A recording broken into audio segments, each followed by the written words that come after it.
Hello, kids. Welcome in. It is just after 3 o'clock, 3:07 to be precise. My name is Matt Murphy, and this is the Matt Murphy Radio Show. I'm so pleased you've decided to join us today. We have 4 full hours. That is, by my math, 240 full minutes, and I hope that you enjoy every single one of us with us, every single one of them with us on Super Talk 99.7 WTN. It's episode 902 of our gatherings together. We're on Spotify, we're on TuneIn, we're on iHeart, we're on 99.7 FM. We're also on the television side of things this Tuesday, October 14, 2025. Once again, liking you being with us. Give us an old like and subscribe if you go over there and find us on any of those platforms that I just mentioned to you. On the talk television side of things, you might want to join us over there in particular today. I invite you every day. But if you have the ability to join us over there, today might be your day because we're going to do some video-oriented things with Donald Trump preparing to award Charlie Kirk posthumously the Medal of Freedom, the Presidential Medal of Freedom, that is. He is set to do that moments from now at the White House, and we are getting ready to go, and we'll share that with you audio-wise on radio and on the other platforms of a podcast nature. And we will share that with you video-wise on the television side of things. So you can find us any of those places, YouTube, Facebook, Twitter, Twitch, and Rumble. Yes, I'm wearing my Freedom hat. I got it. I wore it briefly yesterday. I got it in Auburn, at Auburn University, before the Auburn-Georgia game this past weekend. And Turning Point USA, their chapter, were selling. I don't know if they were selling T-shirts. I didn't ask because it looked like they were having to close up shop. But I saw this hat, and I said, that's a fetching-looking hat. I would love to have one of those, and he went ahead and sold me one. And obviously, the amount of money, the proceeds are going to their Turning Point USA chapter and ultimately back to efforts involving Turning Point USA, which is a wonderful organization. Good people, obviously. So bought the hat and wanted to share it on what is a day of remembrance for Charlie Kirk. Charlie Kirk was obviously, well, he was going to be 32 years old today. Today is his birthday. Donald Trump designated this as a day of remembrance. I listened to as much of the Chris Hand show as I was able to this morning. By the way, just side note, completely out of sorts, sick. I blame everyone for getting me sick. I blame the entire state of Alabama. I blame Auburn. I blame Jordan-Hare Stadium. I blame Tiger fans. I blame Jackson. I blame Ken Weaver. I blame all of you. Rare for Ken Weaver to get us stray. I expected to be blamed for this, even though I'm not sick. I blame Ken as an effort to bring him into the conversation and say hello to him. Do you like how I just talk right past you, right to Ken? Yeah, I'm fine with it. Are you good with that, Jackson? Yeah. Hey, Ken. How's it going? Less effort on my part. How you doing? I'm doing good, boys. How about y'all? I bet Ken Weaver, we were in a little bit of a discussion earlier today on text. We have some backroom text discussions that you're not privy to, Jackson. Hosting news people only. You know what I'm saying? Hurtful. Because why would you producers need to know anything about what we're talking about? It's actually funny because you would very much need to know what we were talking about, which is the possibility of inclement weather this weekend. What's the possibility of inclement weather? What kind of inclement weather? Snow? There's a possibility of inclement weather. Hey, Ken, is there snow in the forecast? Better not be. Ken's out if there's snow in the forecast. Yeah. No. I'll be going south of I-10. If you had to guess, Jackson, who the worrier is, let's just create the umbrella, the arc of the radio station. Hold on, don't guess yet. I have my guess. You Locked already would you just write it down? Just go ahead and write your guess down before I go any further. So you've got of course we call him New Suit. Paul Mason is the program director, programming guru of Super Talk 99.7 WTN. Yes, sir. There's Ken Weaver in the newsroom. He is also our news director. Joan Jones, so capable, so lovable, so credible in the mornings. I mean, truly gives Nashville Morning News the credibility that it needs. Joan Jones truly does. Then, of course, there's Dan Mandis, host of Nashville's Morning News. Chris Hand, host of the Chris Hand Show. Chad Benson, host of the Chad Benson Show. Matt Murphy, host of the Matt Murphy Show. And on it goes. And all of the producers. Of all of those people, who is the worry wart on staff? Jackson, do you have a guess? Dan Mandis. Formerly known as Old Suit. Moss Bandandis. I used to call him I used to call him, what did I call him? Moss Bandandis? I can't remember. It was some amalgamation of Boss Man and Dan Mandis. Yes, Dan initiated a text earlier today. This being Tuesday now. I'm just not used to this. I'm not used to talking on Tuesday about weather possibilities on Saturday night into Sunday morning, but Dan was concerned about it. And what it quickly devolved into was a showcase of emojis. I'm sure yours were colorful. Well, no, I put up a little I put up my little emoji. Hold on, I'll show you. I'll show you on the talk television side of things too. I put up my little emoji. Where is it? Hold on a second. Let's see if I can find it here. It's my little guy. You know, you can create a little guy. Do you have an iPhone, Jackson? Yes. Do you have a little guy, a little emoji guy that looks like you? I don't go to the trouble of making that. I don't use it. Well, it's fun. It's fun for the older generation. Fun for the older generation. What do you youngsters do? We just text each other. It's just easier. It's sit quicker. around and smoke the wacky tobacco and watch stupid shows on TV. Don't get me started. I'm mad today. I'm sick. I'd already told you. I'll come after you. The wacky tobacco. I don't know. I don't even know why I said that, kid. I'm lashing out. He lashes at me. I lash at him. That's the way it goes. I'm not lashing out. You did lash out. I can't find it anyway. But so I put my emoji up, and Chris commented how similarly or how good my emoji looked, and then Dan put his up, and it was weird. Did you see that, Ken? Were you on that? I just responded to it. I didn't see y'all putting. Yeah, well, that's, Now I got to go look at it. Well, Dan Mandis's looks way too much like him. Like, it looks like a photo of him. And which frightens me. But like an AI kind of thing? It looks really, really like him. So much so that I asked. Goodness gracious. Did you see that, Ken? So I asked. Oh, God. Ken acted like he saw something horrific. No, it looks like I'm looking at a cartoon Dan. No, it looks exactly like him. So much so I questioned whether or not Amy did it for him. I was like, how much time did you spend on that dude? Amy did that for you. Anyway, you see what happens is Dan's trying to ask a serious question about covering weather over the weekend that may or may not descend on Nashville. I'm sitting here going, Mandis is watching way too much Nashville 911. Are they sending Cantori out here? I don't think so. Because that's the time to be concerned. Which, by the way, I caught 5 minutes of that. That was the slowest tornado on the face of the earth, buddy. I told you. Oh, my goodness gracious. Well, they had to set it up for episode 2. And the acting is not good. It's not good. You just got to give it time. I don't expect acting to be good in those shows, and it's worse than I expected. You just got to give it time. Hey, guys, let's go help the firefighters lift that off of that person. Let's go. I can't. Right now I'm making love. What the hell, Ken? Ken's seen the show. He knows. He knows. That's exactly right. I'm making love to a woman who's 20 years my senior. And I love it. And I don't even. Oh God! I don't even. I don't even blame. What's that fellow's name? Kane Brown. He's not an actor. No, I don't even blame him. The rest of them are, though.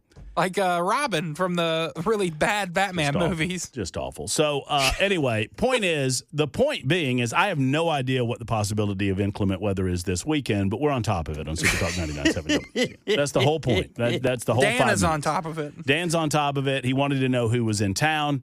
I said, I'm in town. Raised my hand. Chris hand is it. We're all in town. We're all in town. We'll be in town. We're good.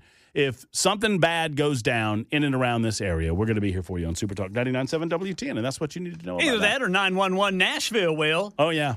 Oh, my goodness. So, yeah, they're going to... Did you see the Pedal Tavern? Because that was the best part of the episode. I did not. You need to go watch that. I did not. The part I saw, they were at Ascend Amphitheater. They were trying to get some of those girders off of the people, and the people had to help the firefighters get those girders off the people, and then the one guy's way up there. Like the one guy stuck in the top of the rafter, you know what I'm talking about? Yeah, so you saw the last 10 minutes. No, and then the guy screaming, and the one firefighter says, "I didn't think to look up." And the other firefighter says, "Beat yourself up about this later. We have lives to save. Oh, good grief. Or Not something. its like finest that. moment. So apparently every week there's some catastrophic. No, it's just how they start seasons. They'll get to more mundane, regular Oh, okay. disasters. They still got to get to the dangling airstream, right? They dangled an airstream off of the bridge. Well, yeah, Shelby Avenue that's Bridge, probably right? a part of the tornado's eventually going to get there. Get there. I memean, but the tornado, all the while, Ken, by the way, they're having this conversation. You know where Ascend is over there? Yes, sir. They're having this conversation. They keep looking, and the tornado. This is Matt Murphy. I'd like to, for all of you on television, I'm going to go ahead and give you Matt Murphy's impersonation of the tornado. Are you ready? Jackson, describe what I'm doing to the people on radio. You ready? Matt Murphy's impersonation. Here, this is the tornado. Matt is just kind of hanging out, looking around, spinning around. What's going on, guys? There's a nader. There's a twister. Ken twister. Weaver, we got a twister headed right for us. It'll be here in 3 to 5 business days. That's exactly right. I could get an Amazon package quicker than that tornado is going to hit. Thank you, Jackson. Thank you. Well, that won't work for me because I've got a date with a woman 20 years my senior. And I Ken. plan to make sweet love. Talk about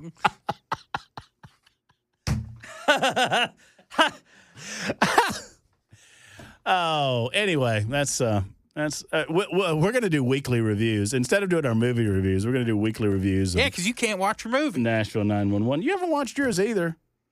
What movies were you boys going to watch? Silence of the Lambs and Scream 3. Ken, we've got to have we need an accountability buddy because Jackson and I, we've only done the bit 3 weeks, and on the third week of doing the bit, we're not doing the bit anymore. And the bit's not going to survive unless we have an accountability buddy there. But Oh, man. Ken has that's to funny. drive to each of our houses. No, well, I You don't- boys watching that movie? Hey, I'll send you guys. I'll Hey, send you fellas. guys a text in our group text. You boys watching that movie? hey, fellas, you watching that movie? Because I'm watching Nashville 911, and this one fella's making sweet love to this lady who's about 30 years older than him. I didn't know that went on. That's a That's plus. not in the show. That's a plus. Yeah, that was in the first season. Like this young. Oh this- yeah, this in the younger original fire- 911. I forgot Yeah. about it. Was the lady from Friday Night Lights, Yeah. Connie Britton. Yeah, this young guy falling in love. Well, actually, she's probably 40 years his senior. He didn't mind. There's nothing wrong with a nice little spring winter romance, It's Right. fall. right, Jackson? You know what a spring winter relationship is, Jackson? No, If you think of the seasons as the seasons of life, one person is in the spring season of their life. and where everything's blooming. everything's in their 20s or maybe early 30s, and the other person perhaps is in the fall, late fall, or in the case of like Anna Nicole Smith, the deep, deep, dark winter. Oh God, Remember? everything is dead. Oh, no, that dude was like 95 years old. She thought she was getting yeah. some of that. She got nothing. She didn't get a dime, did Nothing. None of that. she? Yeah. Anyway. So anyway, we've got shutdown talk on the show today. A loaded show. We'll try to squeeze in as many telephone calls as we possibly can. Obviously, we're thinking about Charlie Kirk today on this day of remembrance. We're preparing to get ready for what is a White House ceremony. That's going to keep us a little bit vague on our schedule. We've got Senator Brent Taylor scheduled for 3:35 this afternoon. He is fresh off a news conference with Governor Bill Lee regarding violence in Memphis and the possibility of eliminating some of that violence thanks to the presence of the National Guard. We shall discuss that with Senator Brent Taylor just after the bottom of the hour. Congressman Tim Burchett with us in the 4 o'clock hour, and Speaker of the House Cameron Sexton with us in the 6 o'clock hour. I mean, it's a loaded show, Ken. Loaded Dude, show. It's like a big old potato with everything in it. I heard y'all talking about those taters. I heard y'all talking about those taters. You know what I like on potatoes more than butter? What's that? Mustard. So it's true. And here's what I wanted to say to all of you on the Chad Benson show. From earlier today, they were talking about butter on toast. Yes, sir. I think it was you, Ken, that said, "Who doesn't put butter on toast?" That's my Ken Weaver impersonation. No. Was it not you? Somebody said No, that. I said who doesn't put butter on potatoes? Well, I mean, that's That's fair Like, enough. who eats just a potato with nothing on it? Well, I don't eat potatoes with nothing on it. I eat potatoes with, I'll do some sour cream. I can do without the butter, honestly.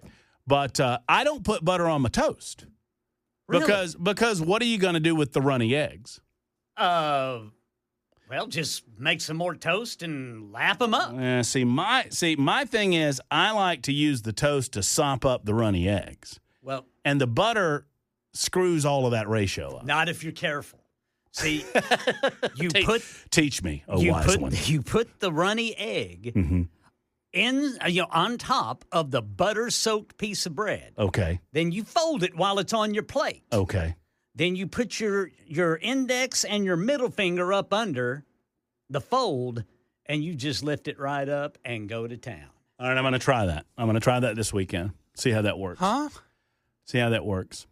Yes, sir. I've been of the opinion, and it's a long-standing, you can call it a hot take if you want. I know Chad Benson does the hot takes. So the old Hot Take Tuesday? One of the hottest takes I've ever gotten into in my radio career, Ken. Yes, sir. Nobody likes grits. Nobody likes grits. Man, my wife loves them. Nah, she likes butter. Oh. She likes butter. Nobody likes grits. Nobody likes grits. Now, grits, that's pig's intestines, right? What? No, that's chitlins. That's chitlins. pork rinds. Okay. No, pork rinds is pig's skin. Oh, What's I thought chitlins? Chitlins are pig's intestines. But where? How do you eat those? Well, you fry them up and you eat them, Like pork rinds. preferably cleaned. My grandpa used to talk about eating stump slung chitlins. You know what a stump slung chitlin is, Jack? You throw a chitlin at a stump. You got to throw the intestine at the stump to make sure that they got all the material out of them. Yes, sir. The That's some- excrement. And then once you do that, you take a water. I'm not making this up. This is the way he said it. Then you take a water hose and you stick it on the end of Yeah. and you spray that thing down. Make sure it's nice and clean. Spray it right out. Mm-hmm. Make sure When it's y'all clean. talk like this, I'm glad I grew up in the city. Every time I see you, I think, ooh, that's city folk. Every Yeah. I'm proud of it, bud. Look at there. They never My a better, roads were paved when I was a kid. What's sad is I grew up in the city. never a better example of city folk than Jackson Williams. All right, so our schedule is going to be a little bit off because we do want to try to carry this ceremony. We will talk to Brent Taylor. We will talk to Tim Burchett. We will talk to Cameron Sexton and you on the phones. Open phone lines always, 615-737-9986. It's the Murphy Show, just getting underway. Super Talk 99.7 WTN. It is 3:37. Thank you for being with us on the Matt Murphy Radio Show. My name is Matt Murphy. We have the White House getting ready to award Charlie Kirk the Presidential Medal of Freedom. That is coming up in mere moments, and we will carry that for you when it comes to us. That was originally scheduled to be right at the top of the hour, right at 3 o'clock, and they're running a little bit behind, which puts a squeeze on our schedule. However, we'll try to manage as best we can. We wanted to speak to our next guest in part because of this that was happening in Memphis earlier today. Here's Governor Bill Lee, along with assembled dignitaries, talking about the Memphis Safe Task Force. Let's listen and watch. I actually think what's happening in Memphis, and we talked about that in our meeting this morning, it could be a model for the country. There are a lot of cities that would only hope to have the resources that are currently available in Memphis. There are a lot of cities that could only dream of having the kind of crime reduction that Memphis is having and what we anticipate will have as it escalates the number of arrests and the number of violent criminals taken off the street, and what that might mean for this city and its transformation. There are a lot of cities that would hope for that transformation in their communities. So I think it might be a model. We certainly hope so going forward. There's a lot to learn. There's a long way to go. It's very early. There are things that will surface that we will address as they come forward, but really encouraged by the first start. And there will be a continued there'll be a continued effort in partnerships. Part of that effort is Senator Brent Taylor, and he joins us to talk about the comments from Governor Bill Lee and the actions being taken over in Memphis. Senator Brent Taylor, good afternoon. Thank you for being on the Matt Murphy Show. How are you, sir? Doing well, Matt. Thank you. I'm coming to you live from I-40 on my way to Nashville. Well, be safe. There are a lot of potholes out there, a lot of big trucks, too. Be safe over there. That's right. As you come our way. Well, Senator, I know. Were you there when the governor was delivering those remarks? I was not. The only people who were there were Director Roush with the TBI and Mayor Young were the only other officials there. And but they met this morning, went over some numbers, and the numbers are very encouraging. If you take the numbers that the governor announced today in terms of arrest, which is 550, and then with Operation Viper, there were roughly 500 arrests. I mean, I'm sorry, back up. The governor announced 850 arrests this morning. With the 500 that came from Operation Viper, we're up about 1,300 arrests, and it is making a huge difference in the crime levels in Memphis. Well, Senator, I know that you have been talking about this for quite some time, and you and I spoke a little bit off air about it too, that the possibilities for Memphis to return to former glory are there. We just have to get the crime rates to a reasonable level, and it feels like this is our chance to do just that. It is, Matt. There are two things that hold Memphis back, and I said this on the Senate floor earlier this year. If you were to ask any Tennessean anywhere in the state, what do you know about Memphis? And they'll say three things: good barbecue, high crime, and bad schools. Mm-hmm. Our barbecue does not need addressing. We are tops there. However, crime needs to be brought down to a manageable level, and there is no doubt that President Trump's Safe Memphis Task Force will do just that. And then we also need to improve our education system, and that's why I'm working with Speaker Sexton on a takeover plan for the Memphis Shelby County schools so that we can solve both of our major issues, crime and education, in one fell swoop. Well, it is such an important conversation to have, and it's such an important moment in Memphis's history. I do want to suspend the conversation for just a moment. I hope. Did you tell Senator Taylor what we were trying to do? And Senator Taylor, I sincerely apologize, but the President of the United States is getting to the podium right now, and I want to pull him up. Beautiful. It couldn't be more beautiful. Today we're here to honor and remember a fearless warrior for liberty, beloved leader who galvanized the next generation like nobody I've ever seen before, and an American patriot of the deepest conviction, the finest quality and the highest caliber, the late, great Charlie Kirk.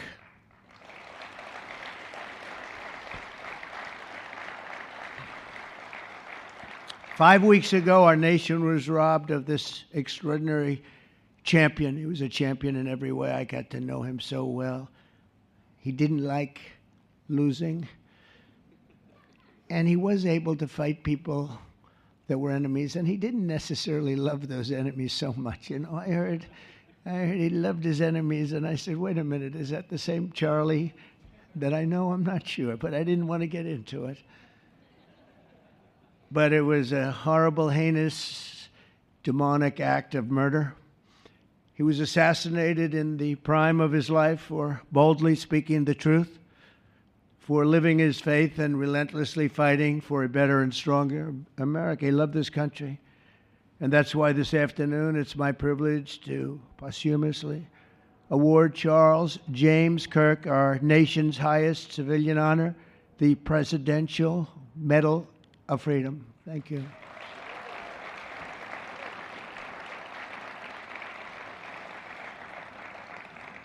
As you know, only hours ago, I returned from a very historic trip to secure peace in the Middle East. People said that couldn't be done. Charlie felt it could be done. Charlie felt it could be done. Thank you. Thank you.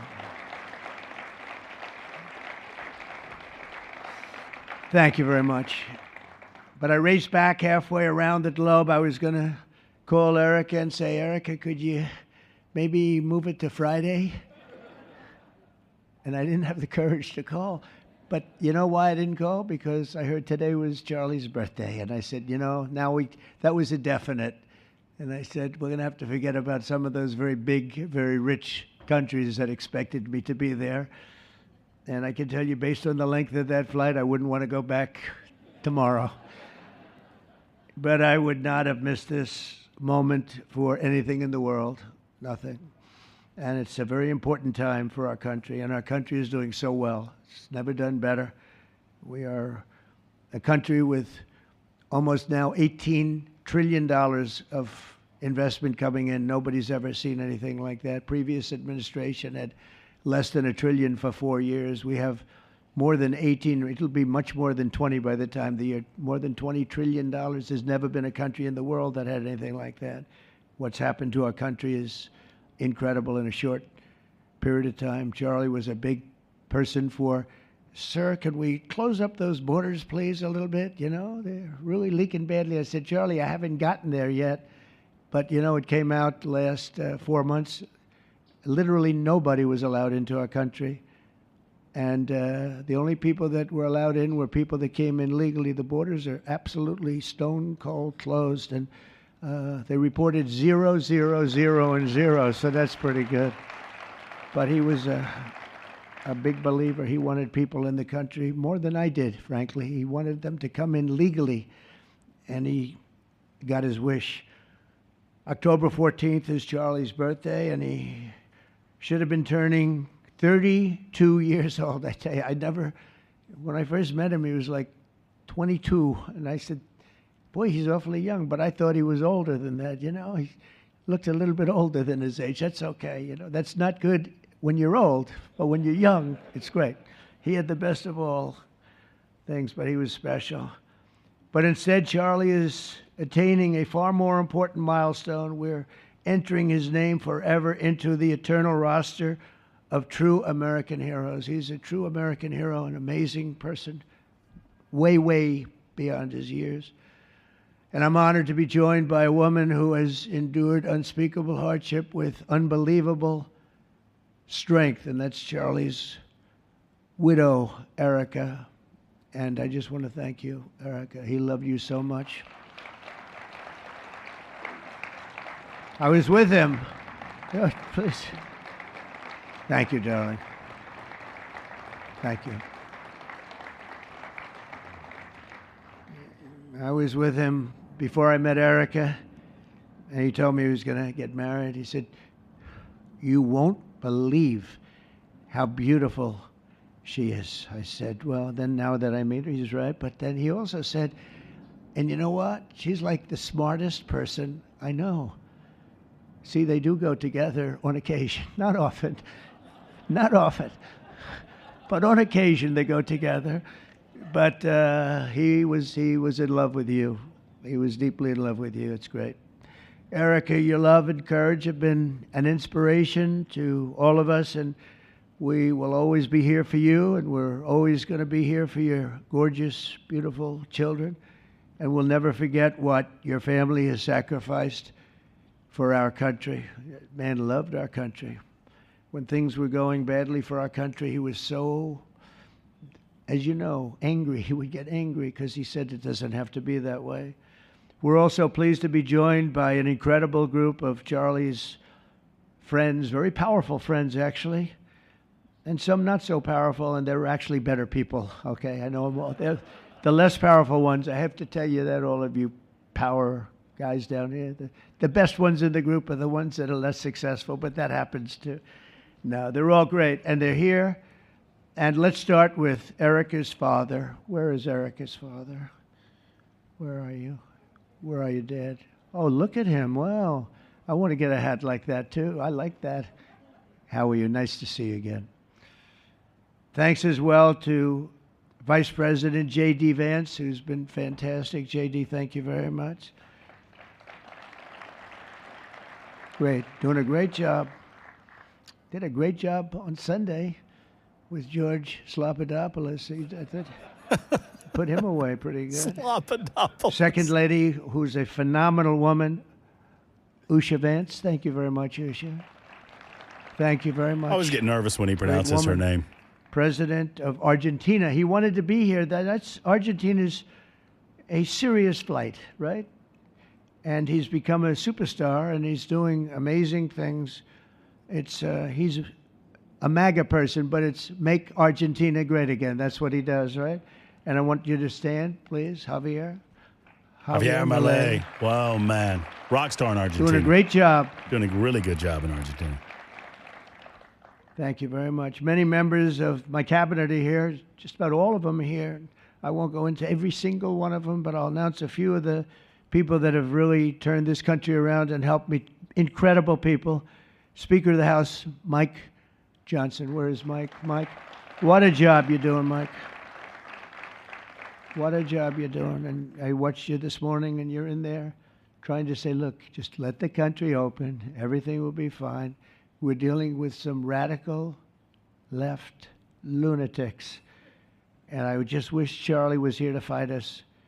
I think the fight would have been over already.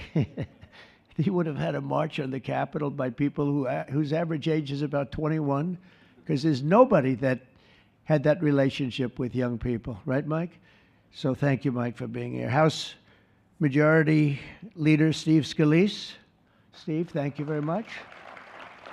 A brave guy and a friend. House Majority Whip, another terrific man, Tom Emmer. Tom. Thank you, Tom. Senate Majority Whip, John Barrasso. John, thank you very much. All right, here's what I'm going to do. While Donald Trump is offering introductions, we're going to step away from this very briefly. We'll do a couple of commercials, and we'll get back to it in time to get to the actual event where he offers the Presidential Medal of Freedom to Erica Kirk in honor of Charlie Kirk. So we're going to try to squeeze this in real quick while introductions are going on. It's 51 after the hour. You're watching and listening to Super Talk 99.7 WTN. All right, directly back into it, the President of the United States offering remarks on Charlie Kirk Remembrance Day, the date of his birth, and he's offering the Presidential Medal of Freedom. It would not be good. You agree with that, Howard? He also mobilized countless citizens to go vote. It's called Go Vote. Very simple. And with his help in 2024, we won more young people than any Republican by far in the history of our country. And we won the popular vote. We won the swing states, all 7 of them. Remember, they said, oh, well, if Trump could win 4, that would be nice. I win 7 by a lot, by a landslide. But the popular vote was massive. And we won the Electoral College. Remember, they said, well, it's going to be very hard. I'd say 270. Well, we got 312 to 226. And then we won something called districts and councils and different things. But in one case, we won 2,750 to 525. That's the one where you see the map is almost entirely red, except they have a little blue line on one side and a little blue line, meaning New York and a little bit Los Angeles. I have a feeling that if the vote were 100%, we would have won that too. You want to know the truth. But he knew, and he knew very well, and he also understood honesty, and he was always concerned with honesty. He said the only way we can lose is if the cheating gets so bad, and that's where we came up with a little phrase, too big to rig. We said, go out and vote. Just go out and vote. And we had that. Remember, we used to say that all the time because people would say, oh, they're going to win. We don't have to vote. Let's go to a movie. We'll come home and watch later. And he wasn't about that. So we come up together, we came up with that phrase, we got to make it too big. I never made a speech where I didn't say at the end, now look, the polls are showing good. Don't believe the polls. He said, we're going to make it, Susie, right? Too big to rig. So if you think we're going to win by a lot, doesn't matter. Pretend we're losing. You got to go out and vote. They voted. And at 9:02, the whole thing was over, right? 9:02. Remember they said, oh, this could go a few days. Well, it went a few minutes. 9:02. And he knew that, and I felt it, but he knew it. He knew it. I think he knew it more than anybody. But Charlie never missed an opportunity to remind us of the Judeo-Christian principles of our nation's founding or to share his deep Christian faith. In his final moments, Charlie testified to the greatness of America and to the glory of our Savior, with whom he now rests in heaven. And he is going to make heaven. I said, I'm not sure I can make it, but he's going to make it. He's there. He's looking down on us right now. It's so incredible. Look at this, how this turned out. This was supposed to be so dark and cloudy. Not dark and cloudy, is it? Look at that, how beautiful that is. There's no artist that can capture it as beautiful as it is today. Wow, it's amazing. As I said, on the day that he was assassinated, Charlie Kirk was a martyr for truth and for freedom. And from Socrates to think, and to St. Peter, from Abraham Lincoln to Martin Luther King, those who change history the most, and he really did, have always risked their lives for causes they were put on earth to defend. He was put on earth to do exactly what he was doing. He didn't want to waste time. He would have been a top student at any college in the country. I know the colleges well. He's smarter than the guys there. He was so smart. But he almost, I guess, didn't have the time. He knew what he wanted to do. It wasn't like, gee, I want to sit in the classroom for 4 years listening to people teach me liberal principles, because they were never going to teach him that anyway. But he didn't have the time. He really didn't have the time. But every time the enemies of goodness and virtue tried to silence the voice of righteous and noble leaders like Charlie, they failed. They seem to fail. Ultimately, they look like they're doing well, and then they end up failing, because the truth has been unrelenting over the years, over history. And people like Charlie, it's just they've got a power that others don't have, and very few people will ever have. So today, like those martyrs before him, Charlie's voice, his message, and his legacy are stronger and greater than ever before. They are greater than ever before. Look, this is a horrible event, but it brought out the greatness of Charlie. Nothing could have ever supplanted this. It's incredible, the way people are talking about him. And you're listening to live remarks from the Rose Garden in the White House. President Donald J. Trump remembering Charlie Kirk on WWT in Hendersonville, Nashville. They just don't. And then you do have people in the days since Charlie's killing. We've seen exactly why our country so dearly needed his example. We've watched legions of far-left radicals resort to desperate acts of violence and terror because they know that their ideas and arguments are persuading no one. They know that they're failing. They have the devil's ideology, and they're failing, and they know it. They feel it, and they become violent. They seem to become very violent on the left. They've rammed vehicles into federal law enforcement, fired sniper rifles at ICE agents, and me, But I made a turn at a good time. I turned to the right. Charlie couldn't believe it, actually. He said, how the hell did you make that turn? I said, I don't know. But fired rifles and threatened the lives of our Supreme Court justices, our great justices. They have to be protected. We just issued a lot of money, $60 million, to protect the Supreme Court justices. Very important. We can't let anything happen. In places of worship, we're protecting our people. We've seen that a candidate for Attorney General in Virginia boasted that he would want to see the Republican legislature, a legislator in Virginia, shot in the head and to see his children murdered. He actually said this.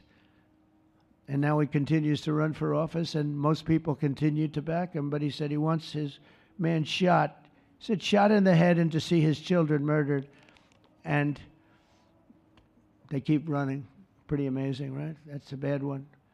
Let's see how that turns out, but that's a really bad one. Nobody's heard that one before. Especially in the wake of Charlie's assassination, our country must have absolutely no tolerance for this radical left violence, extremism, and terror.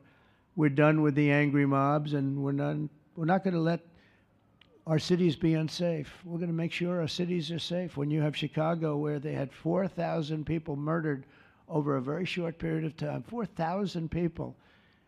And then we have a governor stand up and say, things are going swimmingly. No, they're not. We're going to make Chicago safe, just like we're going to make Look what we did in D.C. It's so nice that we started here because this was one of the most violent places in the United States. It'd be dangerous to be right out here. But you couldn't go to a restaurant. The restaurants were all dying. The whole place was dying. You'd have these gorgeous, look at the Washington Monument over there. You'd have these gorgeous buildings and monuments and structures. And people were afraid to leave their apartment. They were afraid to go to work. They'd get into an Uber and they'd feel safe, and then the Uber would be attacked. They thought they made it to safety, and then the Uber was attacked on the trip in. But we've done a great job, and now it's considered a totally safe city. We haven't had problems. It took us 12 days to make it great. We took out, Pam, 1,700 hard criminals, career criminals in many cases, but these are hardened criminals. Many of them came in through the Biden open borders. We brought them back to the countries. And a couple were so violent that we put them in jail. We don't want to take a chance that they could get back in, because no matter how good we do, somebody can sneak in. They were so violent and so bad. One arrested 28 times. Every time he left prison, he'd get into a violent incident. 28 times.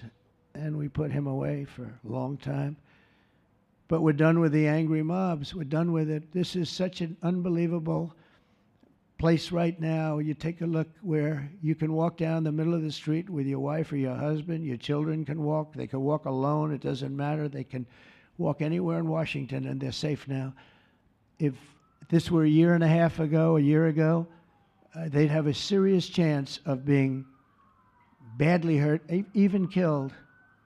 They'd come in from Indiana. They'd come in from Iowa. They'd come from Florida to see their nation's capital, and somebody would have to call the parents, I'm sorry, but your son or your daughter's been killed.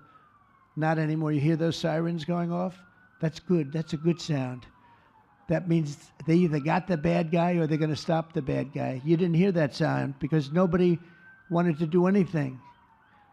Nobody. Listen to the beauty of that sound.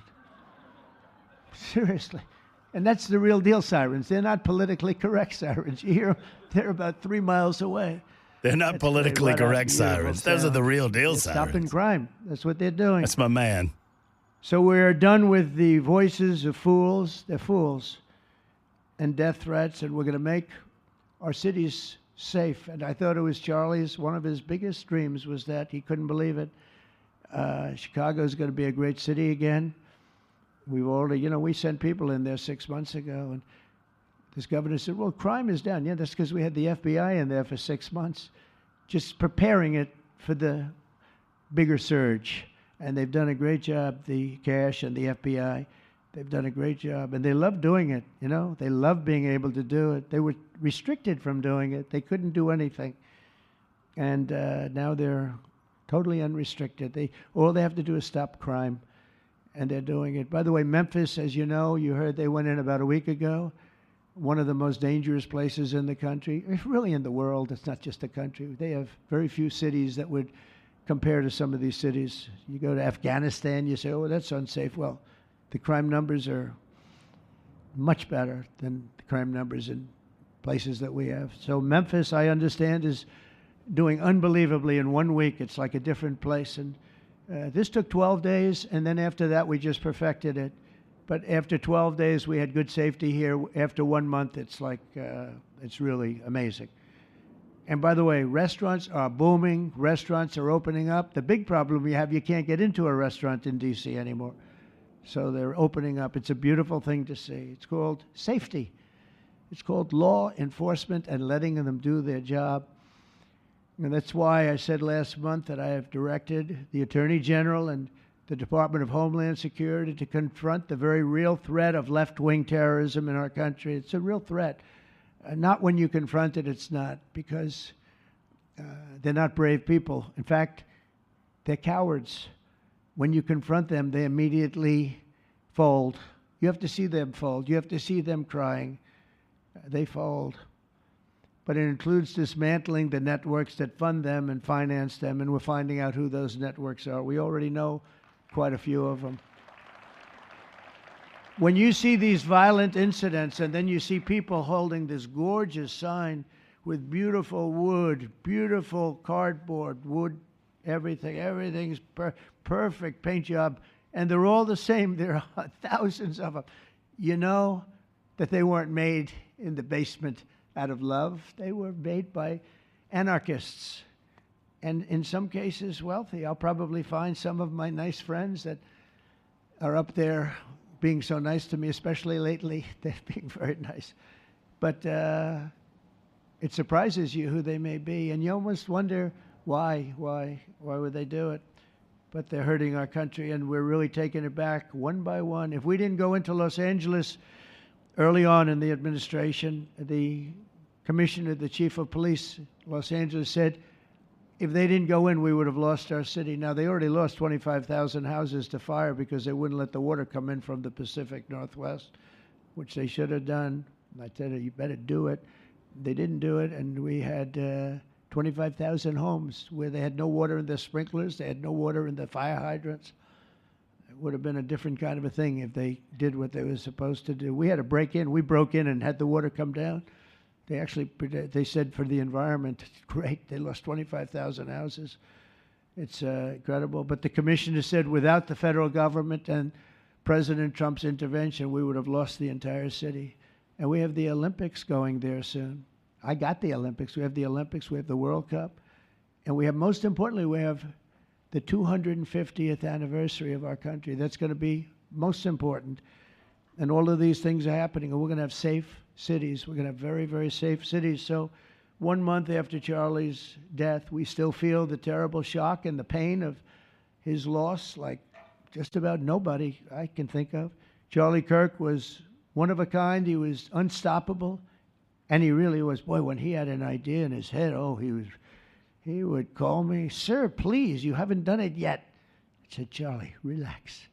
Just relax. He didn't relax. He'd call me the next day again. It got it done. But he was like indomitable and always will be. He's really irreplaceable. Nobody going to replace him. But they're going to do great. But you can't replace that kind of person and that kind of talent, frankly. The word talent is an important word, but that kind of talent. So we hold his memory in our hearts forever. Every single day of this administration, we will continue to carry out the mission for which he lived, and he really did. He lived for this country. He lived for his wife and his family, but he lived for this country too.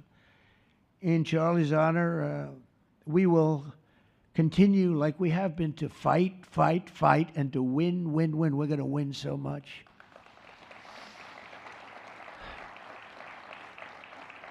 So the Presidential Medal of Freedom is a big deal. You have the Congressional Medal of Honor, military, and the Presidential Medal of Freedom, which is civilian.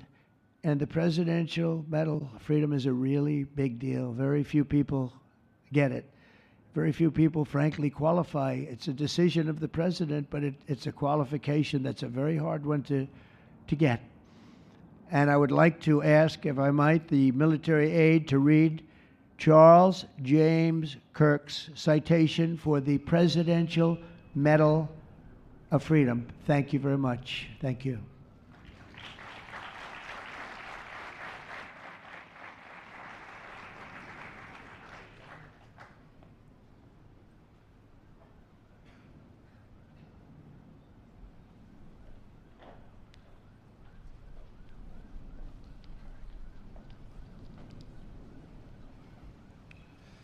The Presidential Medal of Freedom is awarded to Charles James Kirk.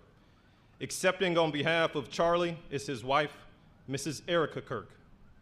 Charlie Kirk was one of the most influential American political figures of his generation. At just 18 years old, he founded Turning Point USA and grew it into the largest conservative youth organization in the nation. For over a decade, he tirelessly traveled the country, leading a movement to restore respect for our founding principles, reawaken our national identity, and inspire a renewed spirit of religious devotion. He was one of the great debaters and communicators of his time. Despite receiving repeated threats, he remained undeterred and modeled courage, logic, humor, and grace to the next generation. On September 10th, 2025, at age 31, Charlie Kirk was assassinated while addressing a group of students. The United States honors him as a martyr for truth and freedom.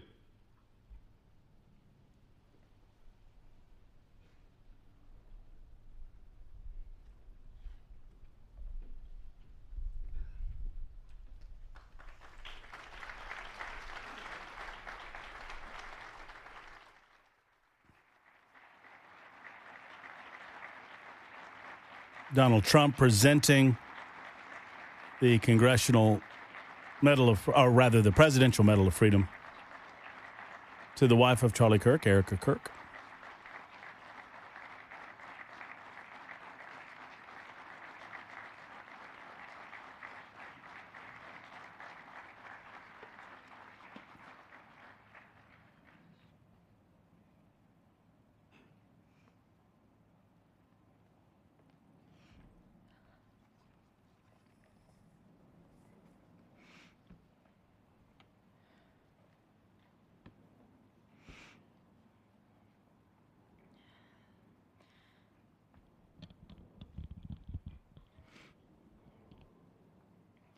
Thank you, Mr. President, for honoring my husband in such a profound and meaningful way. And thank you for making this event a priority amid the peace process in the Middle East. Thank you. Very grateful. Charlie always admired your commitment to freedom, and that's something that both of you shared. So thank you. Your support of our family and the work that Charlie devoted his life to will be something I cherish forever, so thank you. To our gracious First Lady in her office for making this event possible, thank you as well. It's beautiful. To Vice President and the lovely Usha Vance, your friendship has been an unbelievable encouragement. Thank you. And to all our friends and family that are here and watching from all around the world, thank you for loving us. Thank you for praying for us and for believing in what Charlie believed in. And to our Turning Point USA staff and the Charlie Kirk Show staff, we love you more than you could ever know. And to the Turning Point USA chapters that are watching all across America right now, you are the heartbeat of this future and of this movement. Everything that Charlie built, you guys are the legacy holders of that. You are living proof that his mission did not die with him. It lives through you. And Charlie always said the next generation will decide whether freedom endures. And because of you, I know that freedom will endure. It will. And today we're gathered not only to celebrate Charlie's birthday, but to honor a truth that he gave his entire life to defend, and that's freedom. The very existence of the Presidential Medal of Freedom reminds us that the national interest of the United States has always been freedom. Our founders etched it into the preamble of our Constitution, and those words are not relics on parchment. They are a living covenant. The blessings of liberty are not man's invention, they are God's endowment. Charlie lived for those blessings, not as abstract words, but as sacred promises. He used to love to journal about this topic all the time, and with such a heart postured of gratitude. And he believed that liberty was both a right and a responsibility. And he used to say, freedom is the ability to do what is right without fear. And that's how he lived. He was free from fear. He was free from compromise, free from anything that could enslave his soul. His name, Charles, literally means free man. And that's exactly who my husband was. He was a free man. And from the time I met him, sitting across from him, being interviewed on politics and philosophy and theology, anything that Charlie loved, any topic he loved, and I just saw the fire in his soul, and there was this divine restlessness within him that came from knowing God placed him on this earth to protect something very, very sacred. for all of us, and he never stopped fighting for people to experience freedom. He didn't. Charlie often said that without God, freedom becomes chaos. And he believed liberty could only survive when anchored to truth. And I remember in one of his speeches, he told the audience that the opposite of liberty isn't law. He said it's captivity. And that the freest people in the world are those whose hearts belong to Christ. But what's so powerful is that Charlie had the ability to communicate so brilliantly across all generations.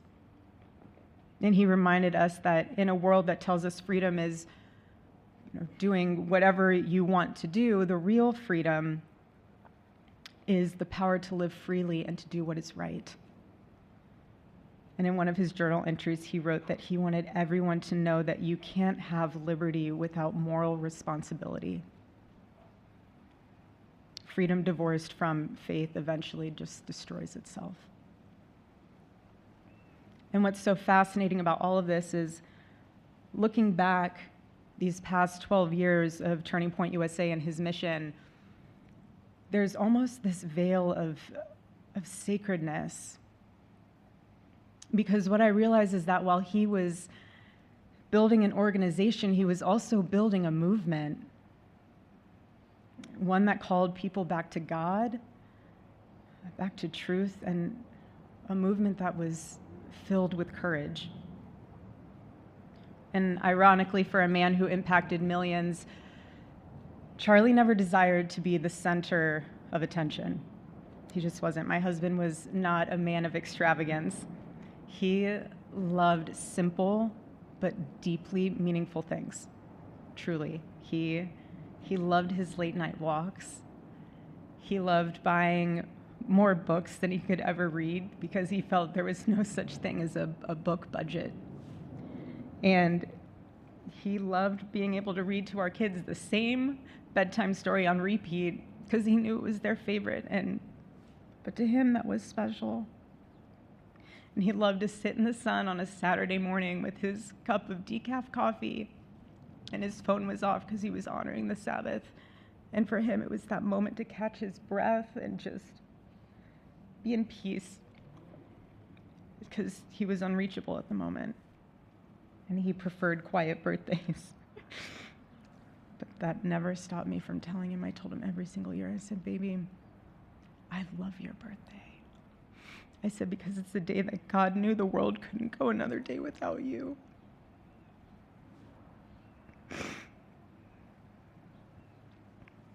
And so the rhythm of our usual birthday celebration for him was mint ice cream, mint chocolate chip ice cream. He only had it twice a year, on his birthday and 4th of July.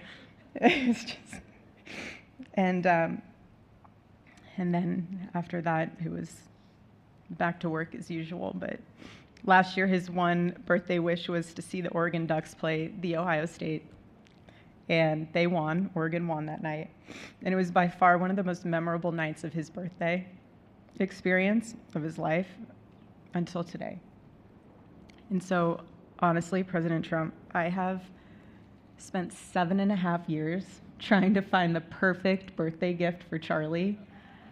And it's so difficult. And those of you that have spouses or loved ones, you know how difficult it is sometimes to buy a gift for someone that you love, because he wasn't a materialistic man, so that also did not help.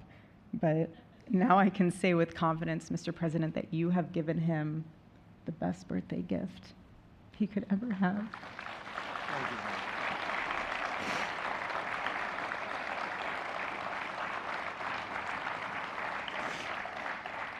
It's such an honor and the recognition of a life lived for defending freedom. And that's what Charlie fought for until his last breath. And it was written across his chest in those final moments on one of his simple t-shirts that always carried a message, and this one bearing a single word, freedom. That was the banner over his life, and that shirt was a declaration. The same declaration he made in every speech, every campus visit, every time he shared the gospel at a church, every sleepless night that he would spend praying for the youth of this nation and planning for the future of our country, and just impressing upon them that when we defend liberty, we defend the soul of our nation. My husband never told anyone what to say. He never did. He never told anyone what to say. He would just encourage them to think. He would encourage them to think outside of the traditional political labels. He would want them to think in a way that was anchored in wisdom and truth. But he would never tell anyone what to say. Charlie wasn't content to simply admire freedom. He wanted to multiply it. He wanted to multiply freedom. He wanted young people to taste it and to understand it and defend it. He wanted them to see that liberty isn't self-indulgence, it's self-governance under God. He wanted them to see that. And every day I'd see him getting ready for work. He'd put on his cross necklace, he'd put his ring on his finger. And the boldness in his demeanor was always fearlessness. He wasn't afraid. He was never afraid. In his daily actions, whether in office or on campus or at a church, it was always without fear. That was his creed. That is how he lived out every single day. He didn't fear being slandered. He did not. He didn't fear losing friends, I can tell you that. He didn't. He didn't care. He stood for truth and stood for freedom, and he did not, everything else was just noise to him. And it's because his confidence in Christ was absolute. That's why. There was no limit to what he would have sacrificed to defend freedom for all. And if the moment had come, he probably would have run for president, but not out of ambition. He would only have done it if that was something that he believed that his country needed from a servant's heart standpoint. And Charlie lived only 31 short years. No, he's 32, but on this side of heaven, but he lived. He lived every single second he lived. He filled every single day with purpose, and he fought for truth when it was unpopular. And he stood for God when it was costly, but that's what we're called to do. Surprisingly enough, he did pray for his enemies, which is very hard, but he did. He did.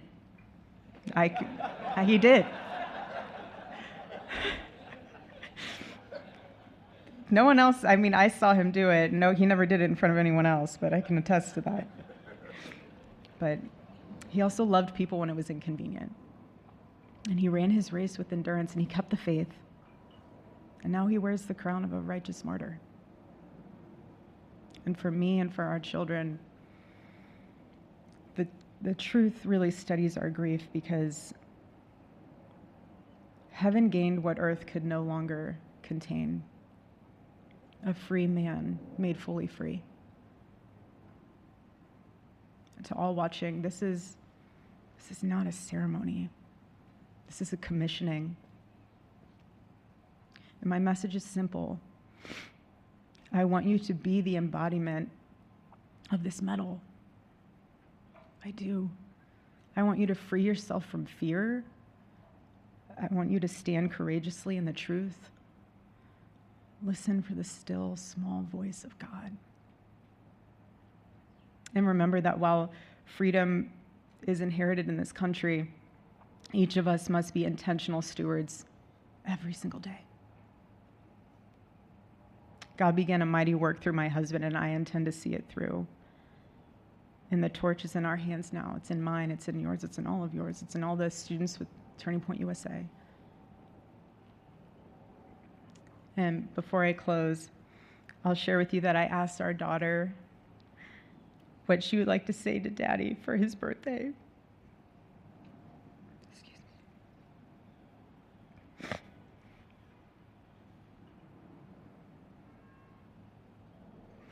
She said, "Happy birthday, Daddy. I want to give you a stuffed animal.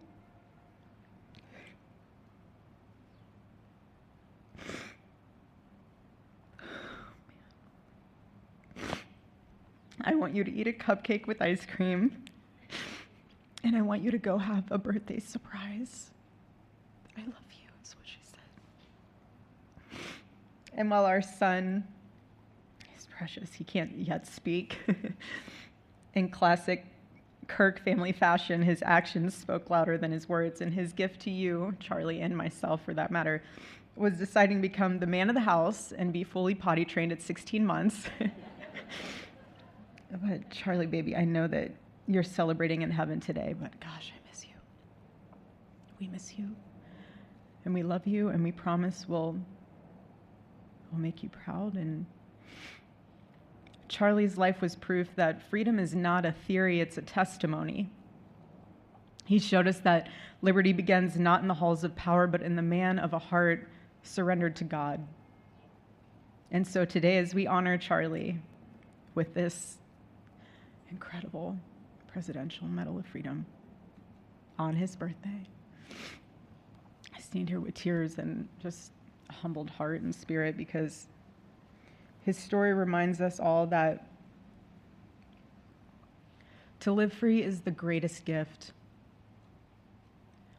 but to die free is the greatest victory. Happy birthday, my Charlie. Happy Freedom Day. God bless you.